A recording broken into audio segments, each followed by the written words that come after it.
السلام علیکم ورحمۃ اللہ وبرکاتہ۔ میرے پیارے اور عزیز دوستو، آج کا ویڈیو جو میں آپ کے سامنے رکھنے والا ہوں یہ یقیناً آپ کے لیے بہت زیادہ نالج والا ہوگا، اور اس کو آخر تک آپ دیکھیں تو انشاءاللہ یہ آپ کی زندگی بھر کام آئے گا۔ دیکھیے، مجھے بہت سارے غیر مسلموں کے سوال آتے ہیں، لیکن ایک میرے بھائی نے سوال کیا اور وہ بہت ضروری سوال تھا۔ میں نے اس لیے اس کے اوپر پورا ایک مکمل ویڈیو بنانے کی کوشش کی ہے۔ آپ حضرات اس کو آگے ضرور شیئر کریں تاکہ لوگوں کے اندر یہ انفارمیشن پہنچ جائے۔ وہ سوال کہتے ہیں کہ مولانا، آپ مسلمان اپنے آپ کو کہتے ہیں اور تمہارے مسلمانوں کے اندر یہ 30 دن کے جو روزے رکھے جاتے ہیں، آخر اس کا ریزن کیا ہے، اس کی وجہ کیا ہے؟ تمہارا اللہ کیسا ہے جو تمہیں 30 دن تک لگاتار روزے رکھنے کا حکم دیتا ہے، تمہیں 30 دن تک بھوکا دیکھتا ہے، خوش ہوتا ہے؟ کیسا ہے تمہارا اللہ؟ آخر ایسا کیوں کیا گیا؟ اس کے بارے میں اس نے سوال کیا، طنز کیا مطلب اس نے۔ تو میں انشاءاللہ العزیز سب سے پہلے آپ کو یہ بتا دوں کہ دیکھیے، میں اس کے ان کے تین جواب دوں گا، یعنی میں بتاؤں گا کہ روزہ رکھنے کی 3 بڑی وجہیں ہیں۔ حالانکہ ہمارے علماء نے اس کے اوپر پوری کتابیں لکھی ہیں، بہت سارے ریزنز بتائے ہیں، مگر میں آپ کو 3 ایسے ریزن بتاؤں گا، انشاءاللہ آپ کے ذہن میں آ جائے گا کہ آخر ہمیں روزہ رکھنے کا حکم کیوں دیا گیا۔ سب سے پہلے جان لیں کہ روزہ ہے کیا۔ دیکھیں، روزہ یہ ہے کہ میں آپ کو ایک مسلم شریف کی حدیث پاک ہے، بہت لمبی حدیث ہے، اس کے راوی حضرت فاروق اعظم رضی اللہ تعالیٰ عنہ ہیں۔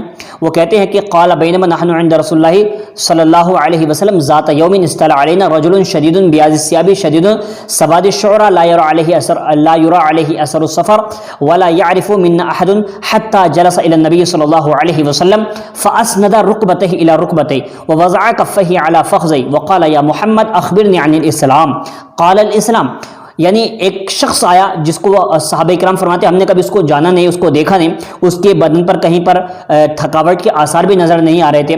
وہ آیا اور اس نے اپنے جو گھٹنے ہیں وہ حضور کے گھٹنوں سے ملا دی اور سوال کیا، فاخبرنی عن الاسلام، کہ آپ مجھے اسلام کے بارے میں بتائیے۔ آپ نے کہا قال الاسلام ان تشہد ان لا الہ الا اللہ وان محمد رسول اللہ، اسلام یہ ہے کہ تو گواہی دے اللہ ایک ہے، اس کے سوا کوئی معبود نہیں، اور محمد صلی اللہ علیہ وسلم اللہ کے رسول ہیں۔ یہ پہلی چیز۔ اس کے بعد میرے آقا نے فرمایا وتقیم الصلاۃ، اور چاہیے کہ نماز قائم کی جائے، وتؤتی الزکاۃ، اور چاہیے کہ زکوٰۃ دی جائے، وتصوم رمضان، اور چاہیے کہ رمضان کے روزے رکھے جائیں، وتحج البیت ان استطعت الیہ سبیلا، اور اگر طاقت ہے تو حج بیت اللہ کے لیے سفر کرنا چاہیے۔ اب دیکھیں، یہاں سے میں بتا دوں کہ دیکھیے، رمضان روزے رکھنا یہ ہمارے اسلام کا بہت اہم پارٹ ہے۔ اس پر ہمارے بھائی نے انگلی اٹھائی ہے، تو میں انشاءاللہ آپ کو جواب دینے والا ہوں۔ سب سے پہلا ریزن کیا ہے؟ سب سے پہلا ریزن یہ ہے کہ اللہ تبارک و تعالیٰ نے ہمیں ہاتھ دیے، پیر دیے، اللہ نے ہمیں رہنے کے لیے زمین دی۔ اب اللہ تعالیٰ دیکھنا یہ چاہتا ہے کہ میں اتنی ساری نعمتیں ان کو لگ بھگ یعنی پورے سال کی 11 مہینے لگاتار ان کو نعمتیں کھلاتے رہتا ہوں، تو اللہ تعالیٰ دیکھنا چاہتا ہے، آزمانا چاہتا ہے، کیا میں ان سے 1 مہینے کے لیے اگر کہوں گا کہ تم لوگ میرے لیے بھوکے رہ کر دکھاؤ، تو کہ یہ میرے لیے بھوکے رہ سکتے ہیں؟ جس طریقے سے ایک باپ کبھی کبھی اپنے بیٹے کا امتحان لیتا ہے، میرے رب نے اسی طریقے سے اپنے بندوں کا امتحان لینا چاہا ہے۔ آپ نے دیکھا ہوگا کہ اللہ تبارک و تعالیٰ ارشاد فرماتا ہے سورہ ملک کے اندر، الذی خلق الموت والحیات لیبلوکم ایکم احسن عملا، اللہ فرماتا ہے میں نے موت اور زندگی کو پیدا ہی اس لیے کیا ہے، میں دیکھنا چاہتا ہوں کہ تم میں عمل کے حساب سے کون زیادہ بہتر ہے، یعنی کون میرے لیے بھوکا رہ سکتا ہے 1 مہینے کے لیے اور کون نہیں رہ سکتا، یہ اللہ تعالیٰ دیکھنا چاہتا ہے، یہ چیک کرنا چاہتا ہے ایک چیز۔ اب دیکھیے، یہ بات تو آپ کو سمجھ میں آ گئی۔ دوسری بات میں آپ کو بتا، دوسرا مسئلہ یہ ہے کہ آپ نے دیکھا ہوگا دنیا کے اندر غریب بھی ہیں، امیر بھی ہیں، اور مڈل کلاس کے لوگ بھی ہیں۔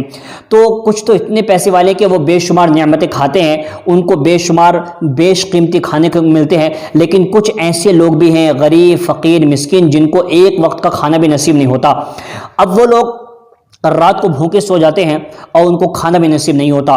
تو اللہ تبارک و تعالی ہمیں رمضان کے مہینے میں بھوکا رکھنے کے لیے ہدایت اس لیے دیتا ہے تاکہ تم لوگ بھوکے رہو اور ان غریبوں فقیروں کے درد کو محسوس کرو۔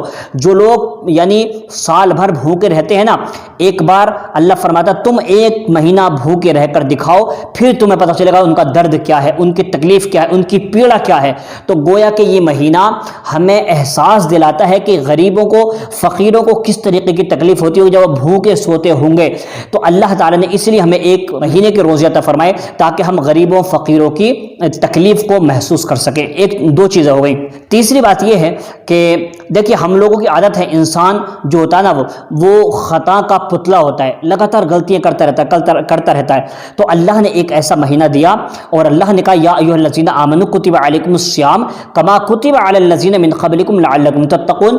اے ایمان والو، میں نے تم پر روزے فرض کیے ہیں جیسے کہ تم سے پہلی والی امتوں پر فرض کیے تھے تاکہ تم پرہیزگار بن جاؤ. مطلب یہ ہے کہ جب روزہ انسان رکھتا ہے نا تو ہر گناہ سے پاک ہو جاتا ہے. اس کو اپنی نظروں کی حفاظت کرنی پڑتی ہے، اس کو اپنے ہاتھوں کی حفاظت کرنی پڑتی ہے، اس کو اپنی زبان کی حفاظت کرنی پڑتی ہے، اس کو اپنے کانوں کی حفاظت کرنی پڑتی ہے، اس کو اپنے قدموں کی حفاظت کرنی پڑتی ہے. مطلب یہ کہ نہ وہ تھیٹر میں جا سکتا ہے، نہ وہ موویز دیکھ سکتا ہے، نہ وہ کسی سے الٹی سیدھی باتیں چیٹنگ کر سکتا ہے. مطلب یہ ہے کہ اس کو لگ بھگ سارے گناہوں سے دور رہنا پڑتا ہے روزے کے لیے. تو اللہ تبارک و تعالی اس لیے ہمیں رمضان کا مہینہ عطا فرمایا تاکہ ہم لوگ اس مہینے پرہیزگاری اختیار کریں. تو شاید یہی ہماری ہیبٹ بن جائے، تاکہ یہی ہماری عادت بن جائے اور ہم پھر اس مہینے کے صدقے سے آنے والے مہینوں کے اندر بھی ہم گناہوں سے باز رہیں، دور رہیں. اس لیے میرے رب نے ایک مہینہ رمضان کا ہمیں عطا فرمایا اور ہمیں روزے رکھنے کا حکم عطا فرمایا. تو حضرات میں آپ سے بس آخری بات کہہ کر اپنی بات کو ختم کر دیتا ہوں کہ اگر رمضان کی طرح زندگی گزارو گے تو انشاءاللہ موت عید کی طرح ہوگی. یہ میری بات اپنے ذہن میں رکھیں. میں اپنے بیان اپنے خطاب میں ہمیشہ یہ بات کہتا ہوں کہ اگر زندگی رمضان کی طرح گزرے گی تو موت عید کی طرح ہوگی. اس لیے اپنی زندگی رمضان کی طرح گزاریں اور موت عید کی طرح ہوگی انشاءاللہ. اگلے ویڈیو پھر ملیں گے، تب تک کے لیے اللہ حافظ. السلام علیکم ورحمۃ اللہ وبرکاتہ.